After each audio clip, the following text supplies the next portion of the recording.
Hello students, कैसे हैं आप लोग। नेक्स्ट वीडियो 53 का सेकंड पार्ट लेकर मैं आपके सामने आ गई हूँ, शेयर्स का टीएस अग्रवाल का। बिना टाइम वेस्ट किए हम जल्दी से क्वेश्चन को समझते हैं। इसमें वीरेंद्र लिमिटेड है, आप ऊपर लिखिएगा खुद, in the books of Virendra limited. Virendra limited ने 20 शेयर्स फॉरफिटेड किए। कितने शेयर्स बेटा? 20। नंबर ऑफ फॉरफिटेड शेयर्स कितने हैं? 20। एक शेयर की वैल्यू 100 रुपए है।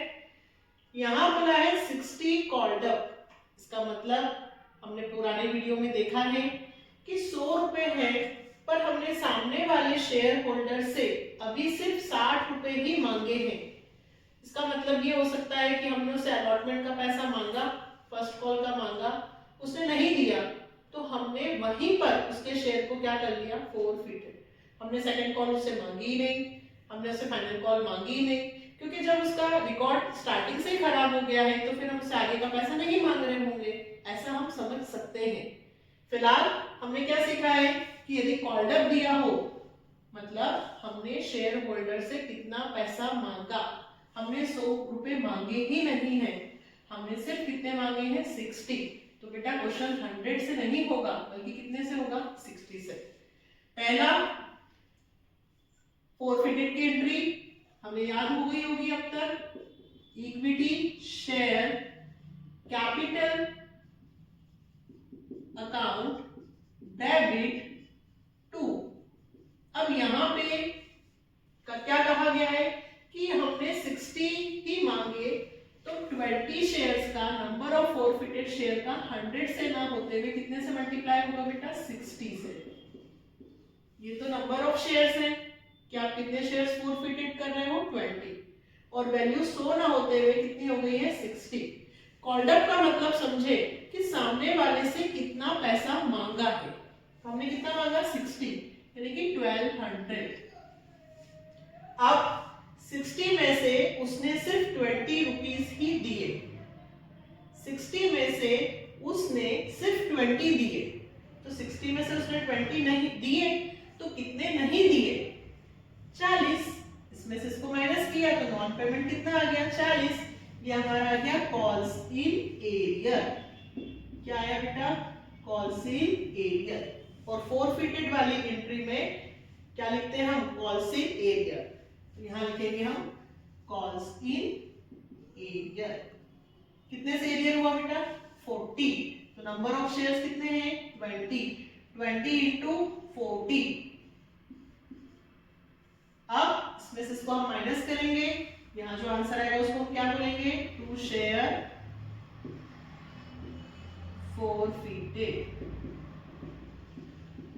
इस 1200 में से 800 माइनस होंगे, यहां जाएगा 400।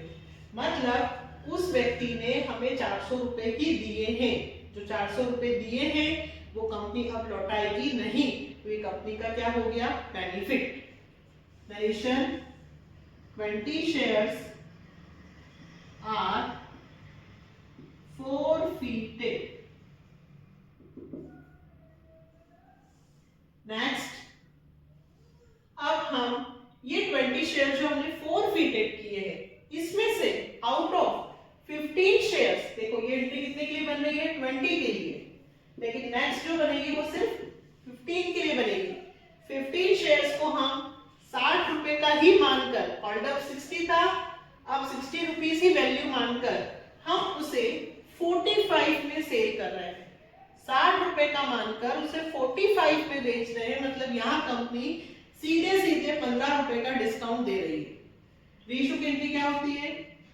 Bank account debit share forfeiture. किस चीज का है फॉरफीचर? जो 15 रुपए का नुकसान हो रहा है। To equity share capital account. अगर नहीं तो पहले आप ये दो चीजें लिख लीजिएगा कि रीइश्यू में क्या एंट्री बनती है? Bank account debit to equity share capital. Bank account debit to equity share capital. Equity share में हम क्या लिखते हैं? Actual value. कितने शेयर्स हम रीइश्यू कर रहे हैं? 50। वैल्यू कितनी है? 60। 15 इंटू 60 900। और हमने 15 शेयर्स को बेचा कितने में 45। 15 का किसमें 45। 15 का हम 45 में इंटू करते हैं तो आंसर आता है 675। 900 की चीज हम 675 में बेच रहे हैं तो कंपनी को लॉस हुआ। कितने का हुआ 225। 900 में 675 गए तो 225। 15 इंटू कितने शेयर्स 15 शेयर्स को मैंने 60 की वैल्यू मानकर 45 में बेचा तो मुझे सीधे सीधे कंपनी को 15 रुपए का लॉस हुआ। तो 50 इंटू 15 कर सकते हैं 225 कर सकते हैं। 225 कहां से आया बेटा इस 900 में से 675 को क्या किया माइनस। यही देखो 15 शेयर्स 60 में 45 में सेल किया। 60 कॉल्ड अप था 60 पैड अप है हमने मांगे भी 60 थे नहीं दिए फोरफिटेड किया वही 60 का मानकर 45 में दूसरे को थर्ड पार्टी को सेल कर दिया।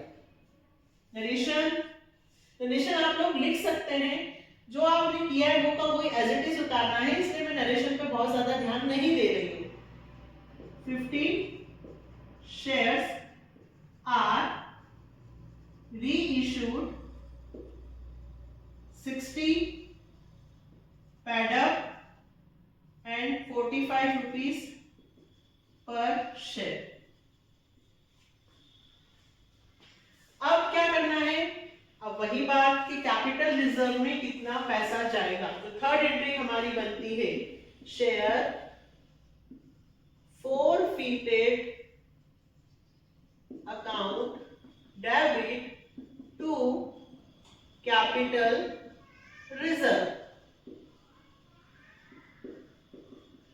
अब क्या सिखाया मैंने इस फोरफिटेड में से ये वाला फोरफिटेड क्या होता है माइनस। लेकिन हम डायरेक्ट माइनस नहीं कर सकते हैं वही वापस से फॉर्मूला लगेगा क्योंकि ये 20 शेयर्स का है और ये 15 का है। तो हम यहाँ पे क्या फॉर्मूला लगाएंगे forfeited amount number of forfeited shares into number of reissued shares। forfeited amount कितना है 400। number of forfeited shares कितने हैं बेटा 20 into number of reissued कितने हैं 15। 0 20 300। ये जो 20 शेयर का फोरफिटेड अमाउंट है अगर मैं इसे 15 पे निकालती हूँ तो ये कितना आता है 300। तो हमें 400 में से 225 नहीं माइनस करना है बल्कि 300 जो आया है उसमें से 225 माइनस करना है तो आएगा आंसर 75। इसका मतलब क्या होता है 20 शेयर्स का फोरफिटेड अमाउंट है लेकिन हमने 15 ही सेल किए हैं तो मुझे अभी सिर्फ ये पता होना चाहिए कि 15 शेयर्स को बेचने पे कंपनी को एक्चुअल में कितना बेनिफिट हुआ या नुकसान हुआ। तो कंपनी को 15 शेयर्स को बेचने पे 75 रुपीस का प्रॉफिट हुआ है जो कंपनी कहाँ ट्रांसफर करेगी कैपिटल रिजर्व में।